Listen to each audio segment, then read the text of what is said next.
Hello everyone, welcome to this challenge zoology notes. आज की इस वीडियो में आपको बताऊंगी modes of transmission of disease by arthropods. क्या होता है ये जो टॉपिक है एग्जाम में आपको लॉन्ग में पूछा जाता है, लेकिन मैं तो आपको सजेस्ट करूंगी कि ये टॉपिक को आप शॉर्ट नोट में ही पढ़ के जाइएगा, क्योंकि मेडिकल जूलॉजी में टॉपिक जो है जैसे जितने डिजीज़ पढ़ना लेशमेनिया डोनोवानी वो सबको आप लॉन्ग में पढ़ के जाइए, क्योंकि इसमें फिगर है और लॉन्ग में उसी टॉपिक को लिखिएगा जिसमें फिगर होगा, और इसमें कोई फिगर नहीं है।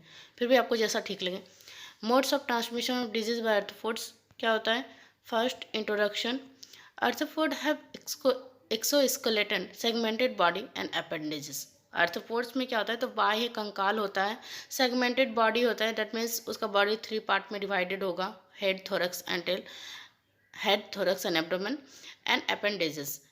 Arthropod is divided into class insecta. Arthropod को क्लास इंसेक्टा में बांटा गया है, या फिर बोल सकता है और 3 क्लास में बांटा गया है, जैसे कि आर्थ्रोपोड को जो है क्लास इंसेक्टा, आर्चीड, मीरियापोड और क्रस्टेशियन में डिवाइड किया गया है।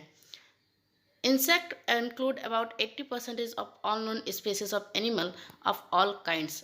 देखने जाए तो क्या होता है, पूरे अगर एनिमल्स में देखने जाए तो 80% तक आपको इंसेक्ट ही देखने को मिलता है। In nature arthropod as parasitic form as well as freely living. अगर नेचर में देखने जाए, प्रकृति में आर्थ्रोपोड्स जो होते हैं वो पैरासिटिक नेचर में होते हुए पैरासिटिक फॉर्म में भी होता है, और साथ ही साथ वो फ्रीली लिविंग भी होता है। The main feed of the parasitic arthropod is the blood of animals and human which mainly act as vector in disease transmission. जो ये मैन फीड होता है, ये जो खाना खाता है मेनली, ये पैरासिटिक आर्थ्रोपोड जो होता है मेनली खाना खाता है ब्लड का, एनिमल्स के ब्लड को खाता है या फिर ह्यूमंस के, जो कि एक तरह का वेक्टर का काम करता है किसी भी डिजीज़ को ट्रांसमिट करने में। ट्रांसमिशन करने में मतलब एक जगह से दूसरा जगह, एक बॉडी से दूसरा बॉडी ट्रांसमिट करने का एक वेक्टर के जैसा काम करता है। उसके बाद है history. Earth Arthropod-borne disease become more risky in developed countries. For example, West Nile virus developed in birds and is transmitted to humans by mosquitoes. Was emerged in US in 1999, but it is seen in many developing countries recently. बोला जा रहा है arthropod से होने वाले जो disease है बहुत ही ज़्यादा खतरा मत होता है, रिस्की होता है, खतरनाक बीमारी होता है। ज़्यादातर ये डेवलप कंट्री में ही देखने को मिलता है, जैसे कि वेस्ट नील वायरस जो है, जो डेवलप होता है वर्ड से और ये ट्रांसमिट होता है ह्यूमन में, किसके द्वारा, तो मच्छर के द्वारा। वॉज इमर्ज, ये क्या पहली बार देखा गया तो यूएस में ये हुआ था 1999 में, बट ये अब रिसेंटली अगर देखने जाए तो ये हर कंट्री में ये देखने को मिलता है। उसके बाद है transmission of disease. Disease agent are transmitted by arthropod in 2 general method. अगर देखने जाए तो आर्थ्रोपोड से जो डिजीज ट्रांसमिट होता है, मतलब जाता है, वो 2 मेथड से होता है। एक होता है पैसिव ट्रांसमिट, दूसरा होता है एक्टिव ट्रांसमिशन। पहला है पैसिव ट्रांसमिशन। इसमें क्या होता है, तो it is also called mechanical transmission. इसको मैकेनिकल ट्रांसमिशन भी कहा जाता है।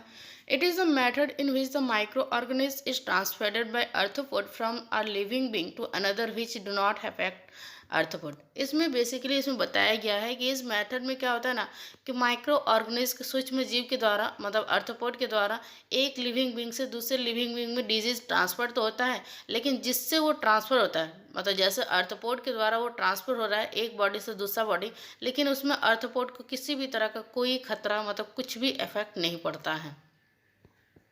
They only act as transfer medium. For example, from infected human feces, fleet flies transfer bacteria on mouth part and legs, hence it causes diarrhea. जैसे example के लिए अगर देखने जाए तो जो एक तरह का ट्रांसफ़र मीडियम का काम करता है ये, जैसे कि इन्फेक्टेड ह्यूमन फीसेस से, जैसे कि फ्लीट फ्लाइज जो है वो ट्रांसफ़र करती है बैक्टीरिया अपना मुंह में लेके या फिर पैर में लेके, जिससे कि डायरिया होता है। उससे फ्लीट फ्लाइज को कोई भी खतरा नहीं होता है, लेकिन वो ह्यूमन को खतरा पहुँचाता है। उसके बाद है एक्टिव ट्रांसमिशन। इसमें क्या होगा, तो it is also called biological transmission. इसको बायोलॉजिकल ट्रांसमिशन कहा जाता है। द माइक्रो ऑर्गेनिज्म में change to the infectious in arthropod body. इसमें क्या होगा, माइक्रो ऑर्गेनिज्म जो होता है वो चेंज जो आता है, इससे आर्थ्रोपोड बॉडी पर भी इन्फेक्शन पड़ता है। It consist various way to transfer in healthy living भी। इसको ट्रांसफ़र करने का कुछ तरीके आता है, मतलब कुछ तरीक़ों से ये ट्रांसफ़र होता है लिविंग बींग में। पहला, inoculation. Inoculation is the method in which the pathogen is inoculated or injected from the saliva of arthropod into the host. For example, malaria is transmitted by inoculation. ये जो होता है inoculation का मतलब होता है टीकाकरण। टीकाकरण वो मेथड है जिसमें रोगजनक को आर्थ्रोपोड की लार से क्या होता है होस्ट में टीका लगाया जाता है या फिर इंजेक्ट किया जाता है, उससे फैलता है।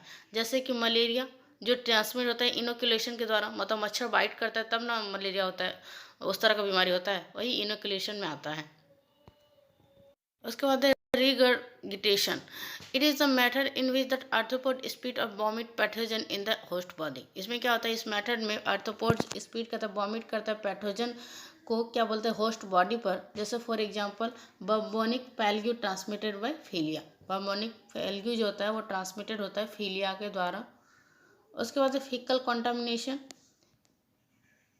In this method, the arthropod defect into the host wound and the pathogen entered to the host will scratching and rubbing by the host when the wound itches.